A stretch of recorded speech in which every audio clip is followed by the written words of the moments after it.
Welcome to UpTilt, your weekly source of Ed's wearing a flower shirt today. I'm Trevor. I'm mad. It sounded like you said, I'm mad. I know I'm you're not, mad. though. I'm I'm mad. mad. I'm mad. How dare we do this show that we do together? Making me do it right now? Even? Right here? Even right here, right now. In front of all these people? Hello? Hello? Whoa. That sounded really good. That close to your face. Right here? Yeah, maybe a little further back, but What if pretty I sound. get too loud though? And then I'll turn your volume down. So what you're saying is I should get something to put my mic right here. I would say probably if you have a couple bucks to invest in an arm to hold your mic, I would say go for it. Maybe I'll just use I come with a free arm. I have one. I have two. Whoa, crazy. Welcome to the show, but for real, this is a show where we talk about video games, pop culture, and everything in between. Not really, it's usually just those two. What's in between video games and pop culture? Pop. Yeah, kids. You got me there, buddy. So we're gonna kind of try something new. Not really new. We did it on the first episode. We're just going to try and talk about one A little topic bit. today. A little bit. Instead of trying to cover everything, we're just going to try and cover a couple things, like one Yeah. thing. Yeah.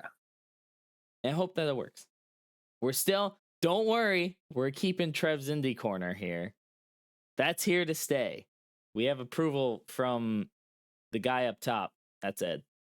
That's me. That's Ed. I make all the rules.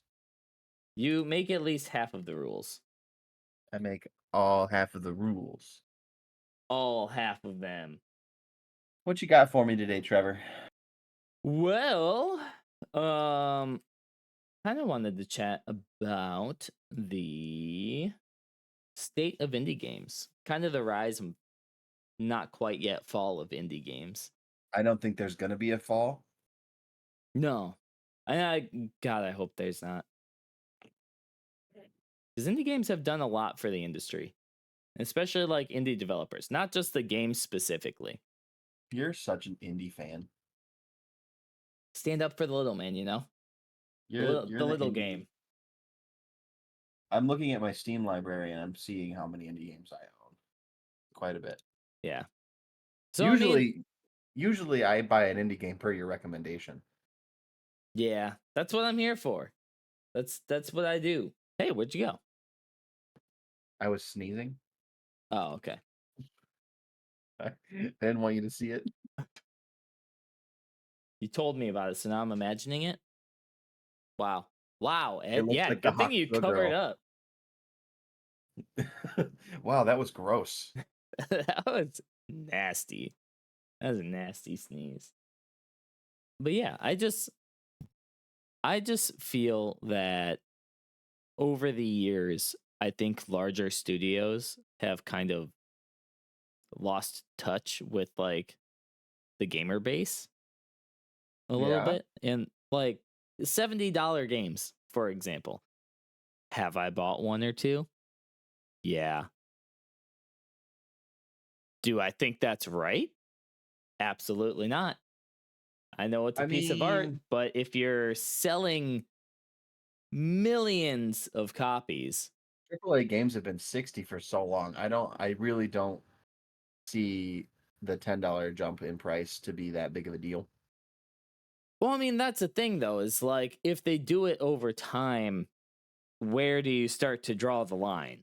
And I think a lot of it has to do with like how If much every 20 content is really years, in the game. if every 20 years they increase the price of a game by $10, that's fine by me.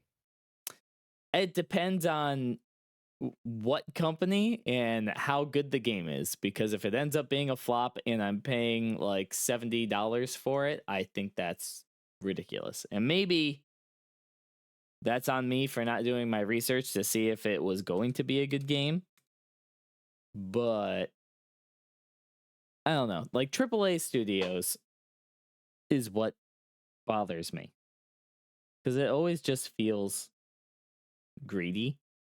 Sounds like you just, and rightfully so, hate capitalism. Yeah. It's like I don't you may have seen, but somebody a while back, I don't remember quite how long ago, somebody had posted, God, I love pirating games on Twitter with a screenshot of them pirating Ultra Kill, which is an indie game. Right. And the developer of that game went ahead and tweeted back and was like, culture shouldn't be available only to those who can afford it, or something along those lines. Basically, supporting, like, if you can't afford my game, I'm plenty happy with just, word of mouth. Like, if you really enjoy the game or think you'll enjoy it enough to the point that you want to pirate it, do it. And then, just tell people about it. Being proud of pirating from an indie developer is wild to me. Yeah, that, like, I feel like the person was intending to come off as, like, edgy, first of all. Like, oh, look at me, I'm stealing. Cool. But Well, if you're gonna steal, steal from a bigger name. exactly. Steal from Nintendo, coward. But again, to the credit of Ultra Kill's developer who responded, like, culture shouldn't be available just to those who can afford it. Like, if you have nothing, sure, go for it. And that's my endorsement. I mean, at least the developer of the game gave his approval to pirate that specific game. That's good, I guess. I mean, I back it. I back stealing, but it's just the indie developer. He's your friend, you know. Exactly. It's like stealing a stick of butter from a local store. I guess it depends. Maybe we should just all steal more often. Save your own money. Make the big companies pay for it, Yeah. like Walmart, for example. And that's what this show's all about.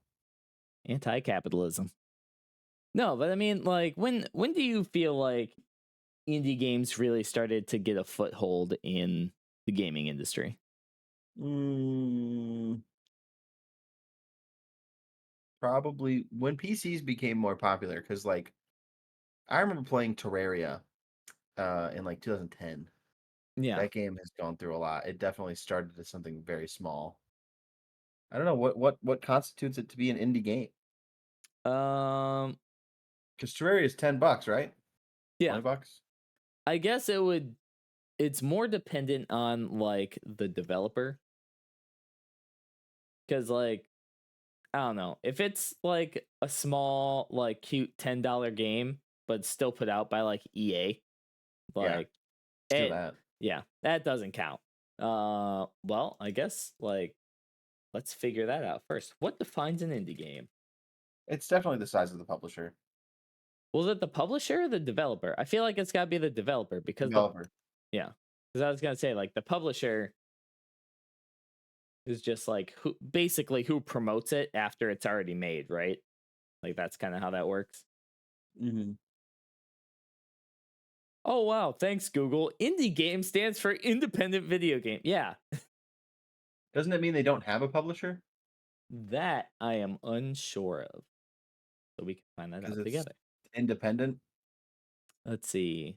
Is a video game Wouldn't that's usually made by smaller development teams or even individuals on their own without financial or technical support from large game publishers. So yes, you are right. That bada is bing. that's what defines an indie game. So it has to be from a smaller time developer without financial aid from large publishers. So now that we know that, okay. Well, I don't know if I trust this, and I don't know if I would qualify it as this, but one of the first known examples of an indie game is a game called Space War, which was released in 1963. Okay. Now, at that point, and the reason why I'm saying that I don't think that counts, there wasn't really video games around back then, you know? At least not as mainstream. So, like, I don't know if there would be. Anything's not everything's an indie game back then. Yeah, exactly. That's kind of what I'm getting at. So I don't know if I count that in that category. Because I mean, at that rate, is anyone really getting money from richer studios or higher up publishing companies? Just didn't exist yet. Exactly. So can anything count if it doesn't exist yet? I'm not super well versed on the history of indie games. Well, neither am I. That's why we're learning today. Oh, we're learning right now. Trying to, at least.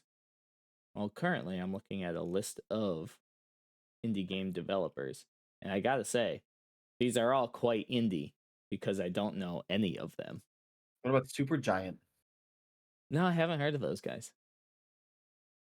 That's another thing, is at what point does an indie developer stop being an indie developer?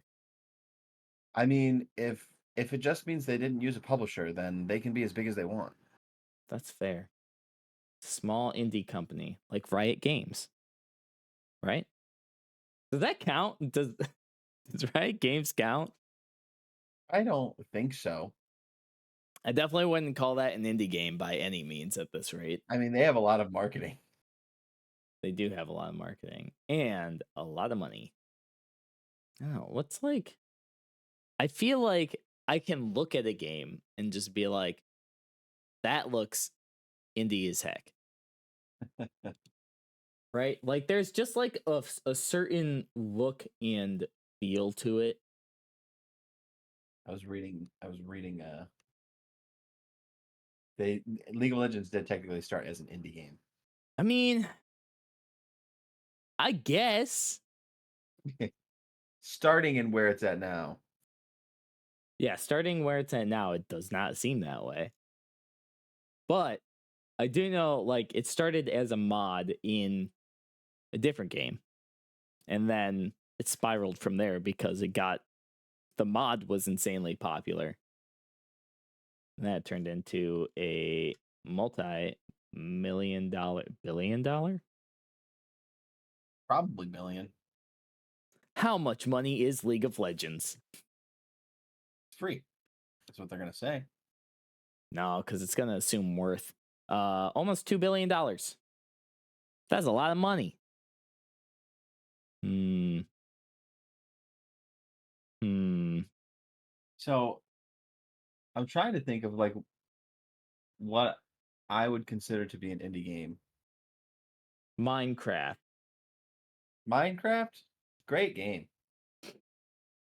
Again, another prime example of like definitely started as an indie game, and definitely still is by all definitions. Doesn't feel like it anymore though. I feel like Terraria is probably my biggest, like, most played indie game Yeah, to the point where it doesn't feel like an indie game anymore. that's fair. I And have like 700 hours on that game. you know what sucks though, and I understand that money is incredibly important, is the number of indie games that I have played that end up getting picked up or bought out by bigger publishing companies. Risk of Rain, for example, started out as two college kids at the University of Washington. They published the first game and then started their own studio to publish the second game. And then halfway through the second game, Gearbox acquired it and then started backing it. So does that like erase? Does that retroactively get rid of its indie game status since another publishing company like picked it up? I think we just say it started as an indie game. Yeah, that's fair. I guess like I'd also use like no. I was gonna say could we use player counts as a No, you can't use player count. no, because bad games also have low player count. Yeah. Lots of AAA games have lower player counts. Oh yeah. What was the other one I was thinking of? Risk of Rain got bought out by Gearbox. Life is Strange got picked up by EA. Yeah, but it started with Square Enix as a publisher. Oh, did it? Oh, never mind. Yeah. See, but that's the thing is I still feel like Life is Strange is an indie game. But Am it's I not. wrong? Am I Yes. does it feel like an indie game though? No. Yeah. That one is opinion based, but Yeah. You mean opinion based for me or opinion based for you? for me, like I don't think it feels like an indie game. I don't know. Like a lot. It's hard to describe why it feels that way for me. Is it because it looks like poop? It does. It 100% does look like poop. But I almost bought the remastered Life is Strange and play it on if stream. it's just remastered, I wouldn't do it. I'd just play what you already own and save yourself the $25. No, I Save don't the own it. money. You don't own it? Just pirate it. I think I have it on PlayStation. Just pirate it. We have the approval of exactly one developer. I will not be doing that. I will not be admitting to doing that. Definitely, yeah. Don't do that. A lot of bigger companies now are also trying to like encapsulate the feeling of an indie game. Yeah, well, yeah, I Like agree with that. just purposefully to, I don't know, reach a separate market, probably. Um, thing is they still make games too big. Yeah, Games are too big now. absolutely. I 100% feel that way. There are plenty of games that have like 4-hour playthroughs, maybe I even think less, that I think I my feel biggest more problem satisfied with. I think my biggest problem with the state of gaming as it is it feels like everything is a mimicry of something else. Whether it's an indie game developer trying to mimic a big developer or a big developer trying to mimic an indie game developer, they all are trying to like get like a lot, especially lately, like this feeling of nostalgia through this is what games used to be like. Yeah. You know what I mean? Yeah, Especially 100%. indie games. Indie games are crazy for that. Yeah. That There are pixelated, way more bad indie games than there are good ones. absolutely. Because there's everybody who's trying to break in the scene into the gaming scene, and they just upload, you know, the worst possible ripoff of Ed's Game 3, and they just flop. And I mean, like, maybe not flop, but they don't have like the marketing experience or, any other way to like properly advertise their game, or it's just straight up bad. And of course, it's not going to perform. When you have like $1 billion corporations like Square Enix or EA or big publishing companies. That's not stopping some of these smaller developers though. What do you mean? Look at Among Us. Among Us. Well, sometimes you have streamers who go on Steam and download a certain game and they're like, wait, actually, I could turn this into a money making opportunity. Sometimes it's just luck of the draw. Like, I don't think Among Us would have gotten anywhere if it wasn't for getting picked up by like a couple streamers here and there. I think it would have just turned into an iPad kid game. And it is. Don't get me wrong. It got there. It is. It is an iPad It kid got game. there for sure. Among Us is the reason that 6-year-olds are saying sussy baka. Yeah, that's, oh my God. That's garbage. I hate that. Not to mention that it just sounds weird. You It know? sounds hilarious, and I'm jealous that our generation didn't come up with it. No. Like you said, there are millions of terrible indie games that overwhelm the couple of I can barely think of a couple that got overshadowed by, like, bigger names. Um, Boyfriend Dungeon was really good, but nobody played that game. daddy dating simulator. Everybody played that game, it was a streamer game. I played it. Mhm. I Speaking of can't think of more than Boyfriend Dungeon. for indie games, Yeah, why am I blanking completely? I have so many indie games in my library that I'm looking at right well, now, and the I'm the like, "Ugh." problem is you thought of that one too soon, and now it's fogging up your brain. It is, and especially because I think what's fogging me up is that it was a really good game, but it didn't get like it didn't reach any type of critical success like the other indie games that I play have. To a certain extent, it annoys me that money, and this might sound stupid, and it's kind of circling I'll back let to you know if just it does. anti-capitalism.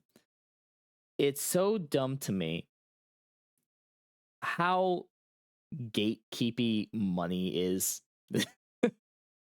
Okay. Because when I went to PAX, and this was a couple years ago, there is an indie corner at this very large gaming event, which is awesome, and I'm glad that they have it. The booths there are so insanely expensive, though. And Supergiant did have a booth in the indie corner, but holy crap! Like to buy, let me look up the price range because I did this a while ago. I don't They know had if it's changed. 496,000 visitors and they weren't in the top 100 booths. Nope. But there were I went there and I do recall I'm pretty sure that Boyfriend Dungeon was one of the booths at PAX West when I went. Really? Yeah. It's not like I'm a huge Boyfriend Dungeon fan. I didn't even finish the game. Are you sure? It sounds like it. I just and it's one of the only ones that I can think of that like should have been bigger. All the other ones that I play did get big. You know, Yeah. Terraria, Rogue Legacy, Risk of Rain. What else do I have? Inscription. Inscription was phenomenal. I yeah. I do hear If you that from haven't literally everyone that plays it. That if you and Slay haven't the played Spire. Inscription, yeah, if you haven't played Inscription, you're really missing out because it's not very long. That's something else that I love about indie games is they're not very long. Give me a long post game, but give me a short story. Give me the setup in the main game and then let like the real story take place in the post game. Name one time that's happened. Monster Hunter. Yeah, baby. Not an indie game, but pretty good. Pretty good game.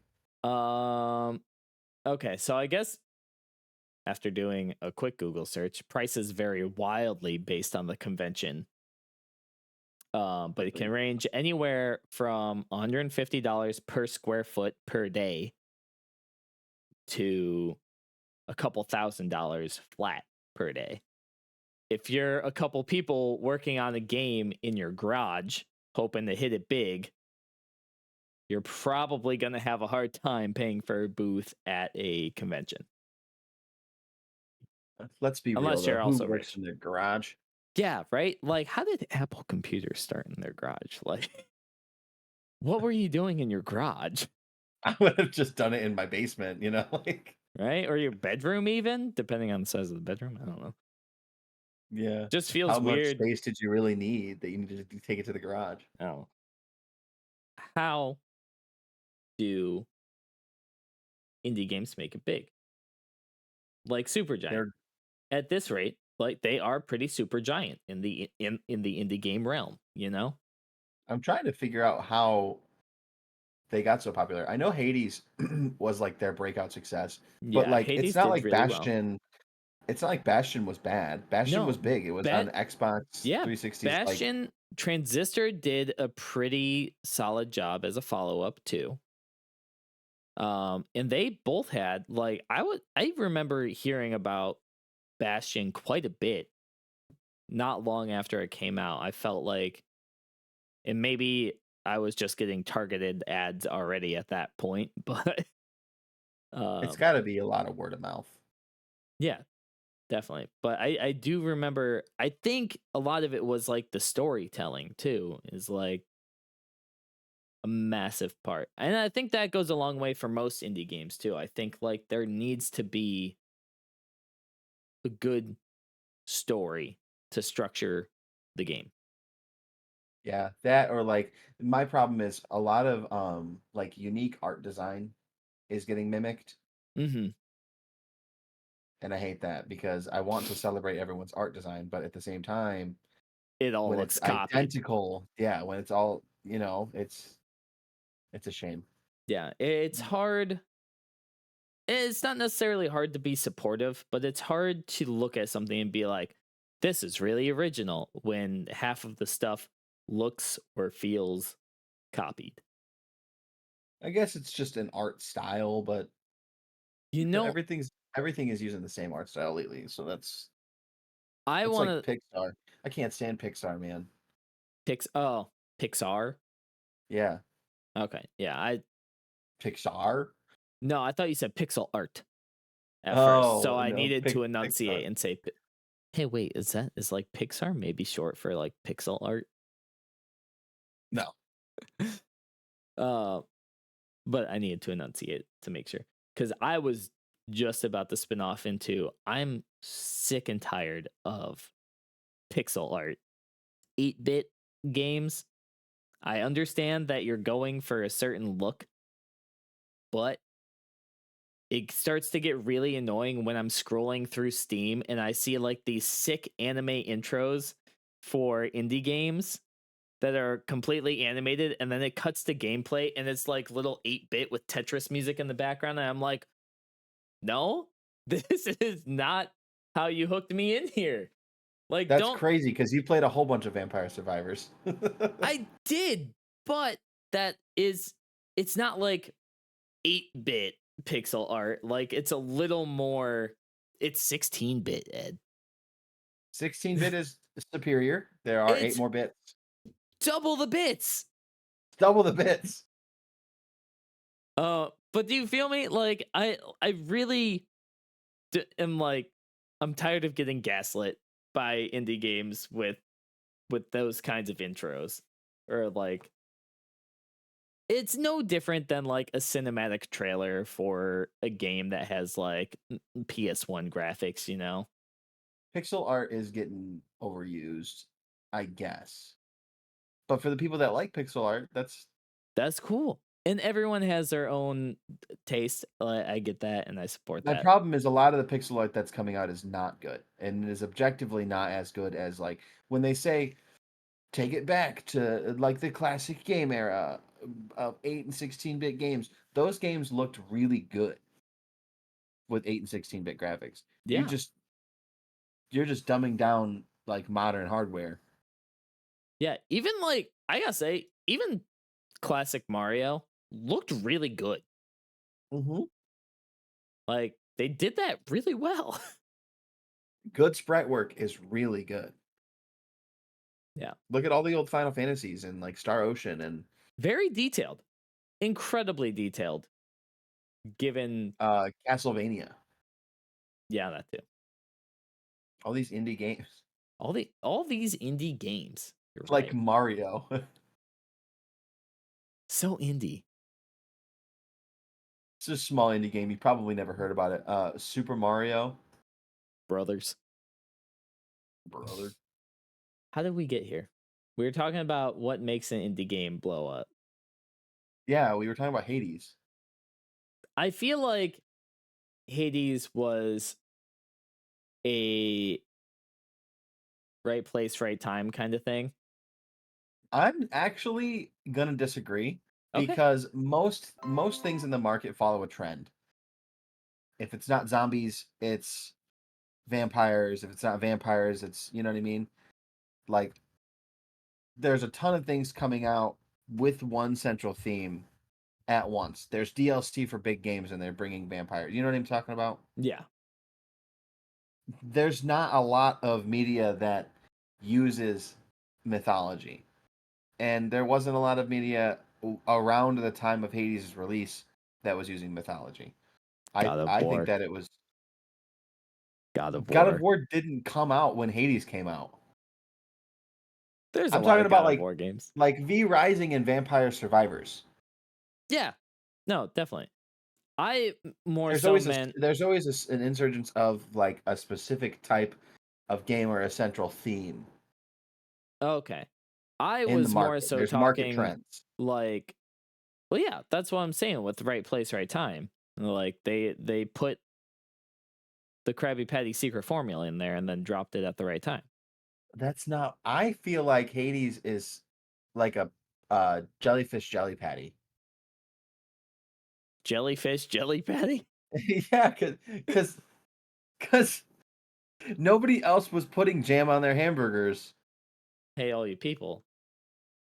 Hey, all you You people. know, You Hades gotta really, listen to really, me. yeah, Hades really put the jam on there. You know, they came up with a roguelike game that in like a time when roguelikes were like getting really big. Yeah, that was like my But main point that I was gonna get to. You the stole that from theme. me. I'm sorry. I'm trying to defend myself here. No, there's no you don't need to defend yourself. I feel like maybe we're getting at the same thing in different ways. Yeah, we are. We're both saying Hades rocks. Yes. And like it was the right combination of things. I think we have the same end goal, but maybe different starting points here.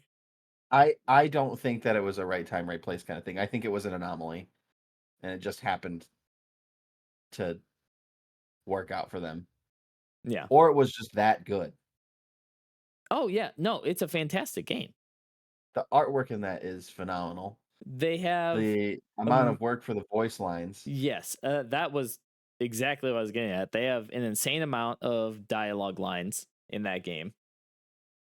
And I mean, you can go online and read them all, but I can't imagine many people have experienced every single line of dialogue in a unique, interaction in the game. I wonder how many lines there actually are. Easy way to figure that out. I'm gonna Google it. I'm How many already lines on of it. dialogue in Hades? 250,000 lines of dialogue. A 250,000 lines of dialogue. Somebody wrote 250,000 lines of dialogue. That's not what I'm seeing. When I googled it, it said 21,020. Oh, I see that too now, actually. Who wrote 250,000? That's still an insane amount of dialogue. Yeah, but like Fallout 4 has more, and that game sucks. It's also a AAA game. Fallout 4 doesn't suck, actually. It's pretty good. It's just not what we're here to talk about. Apparently, fun fact, not sure if you saw this, Charon has 120 separate grounds That's too much. just to make them unique. They all sound like Minecraft zombies to me. Oh, Uh, oh. brains. Since we're talking about indie games, we can talk about new indie games that are coming out. Heck yeah. We had a couple come out yesterday. Oh, wait, hang on. I forgot to do my intro song. Maybe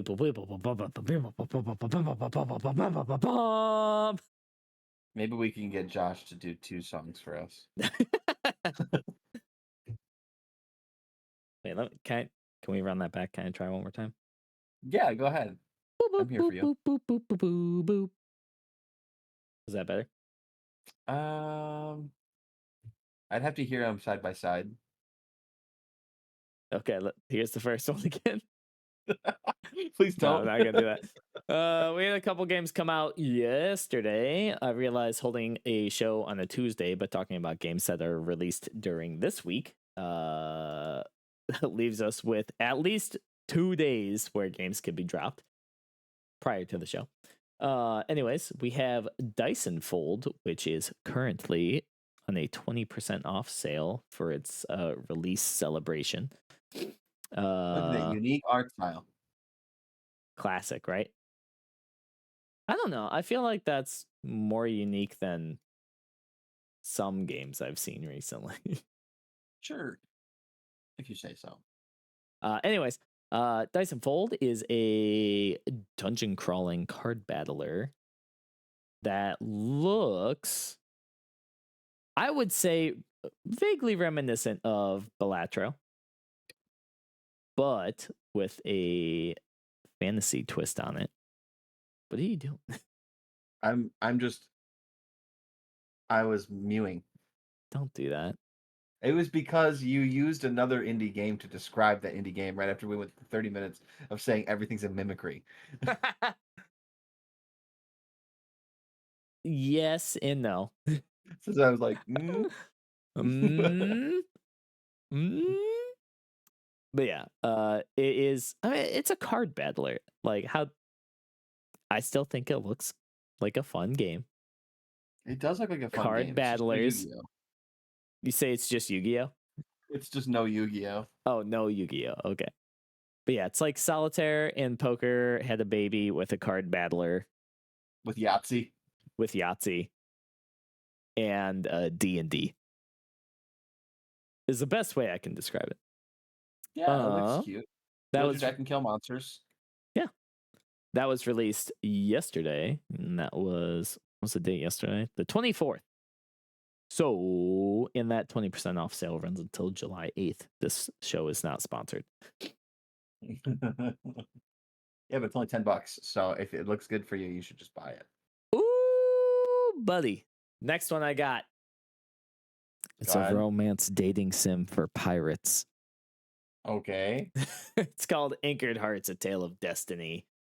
It's also a visual novel, and you have to build a boat, it looks like, also in the game.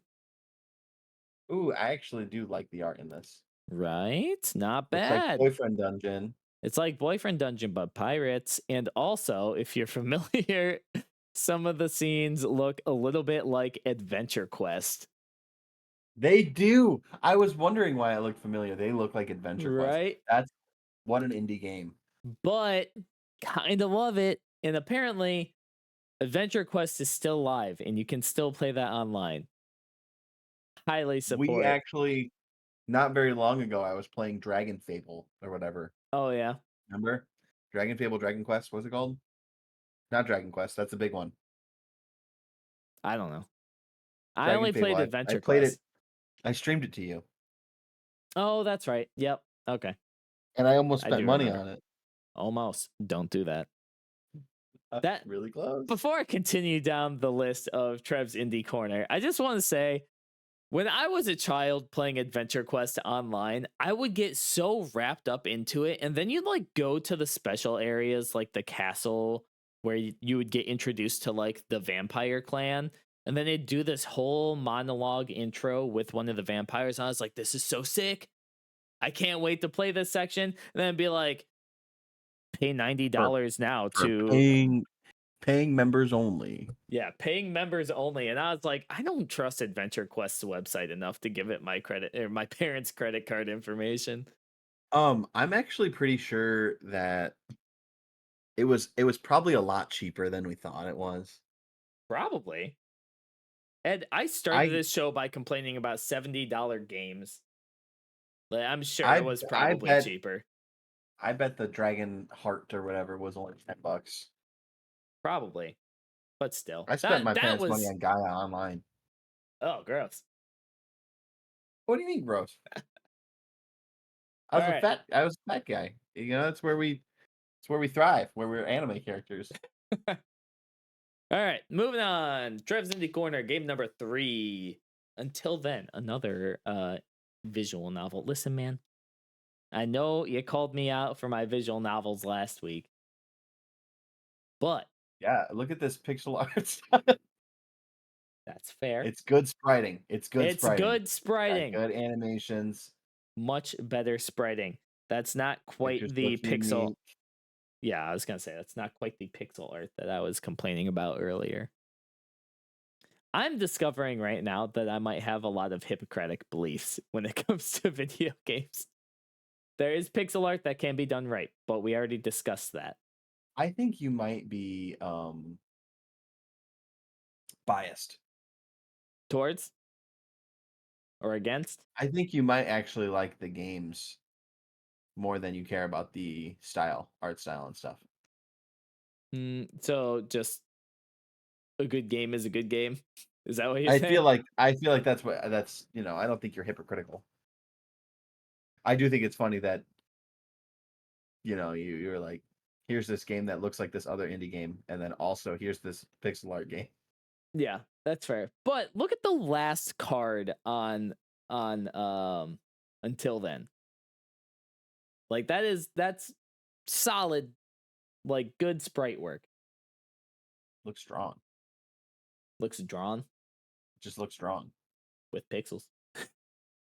Yeah, I mean, I yes. guess there are like you do digital art. What's that called? Like a pen filter? Just a whoa. Well, what? Right in the first trailer, there's different art styles inside that game. Is it like mixed It's got like a painting, like a digital painting. in the game? Hot dog. I love I love pixel art where people are breathing because they're like, Doing the worm yeah. while they're standing. For anyone just listening in on Spotify or wherever you get your podcast, Ed and I were just pulsating, not saying anything to each other. Pulsating. Not a good enough reason to use the term pulsating. That's not a good enough reason. I don't No, want to hear your good reasons for pulsating, Ed. not on this family friendly show, you don't.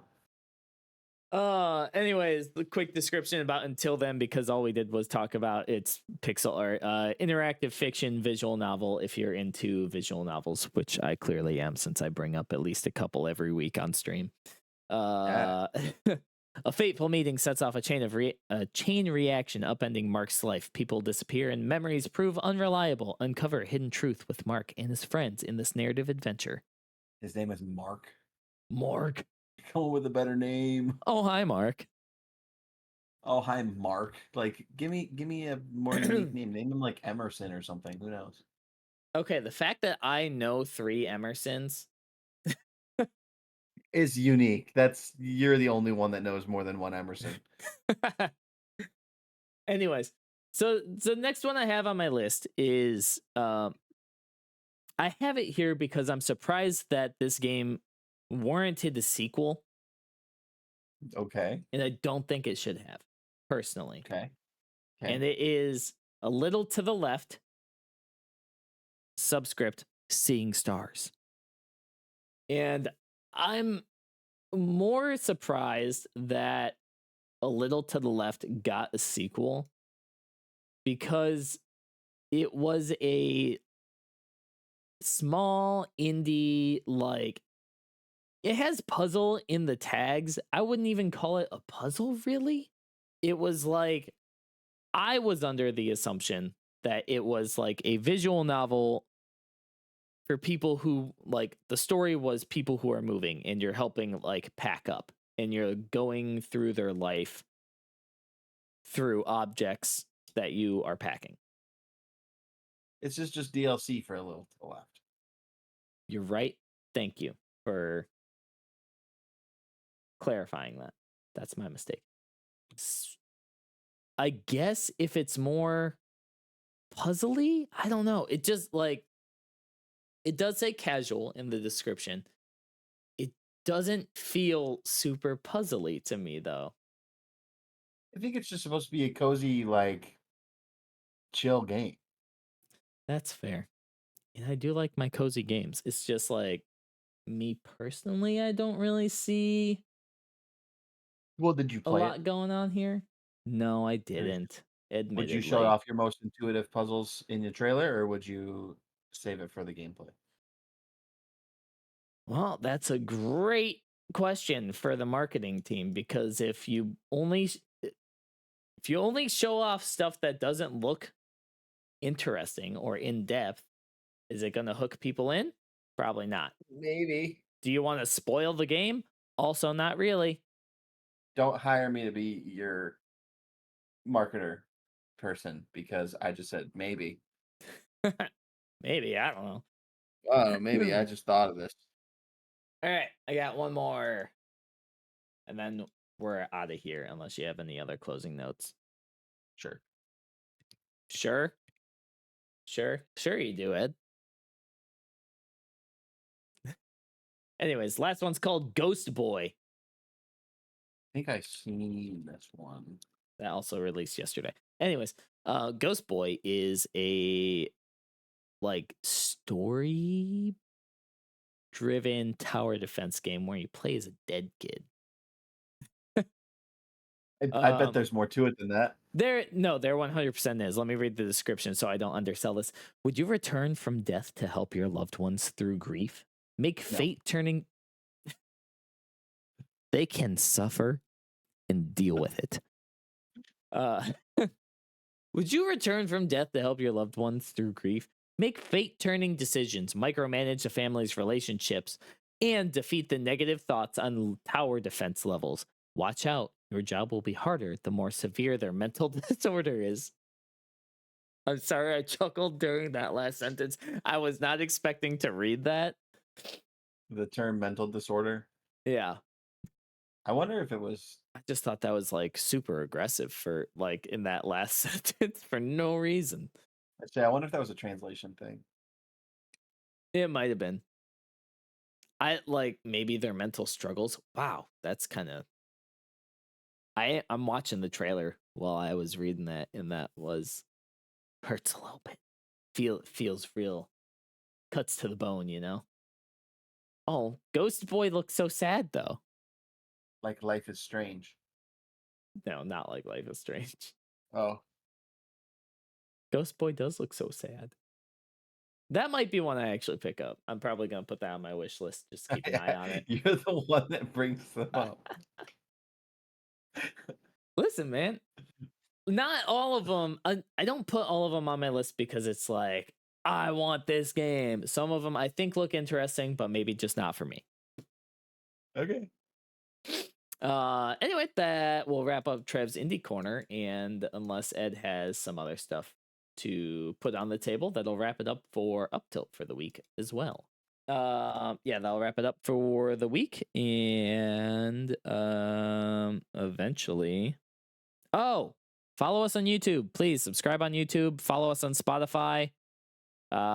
We now have our episodes uploading weekly to those sites, and yeah, so if you also want our show to stay forever, support us in any means you can, please.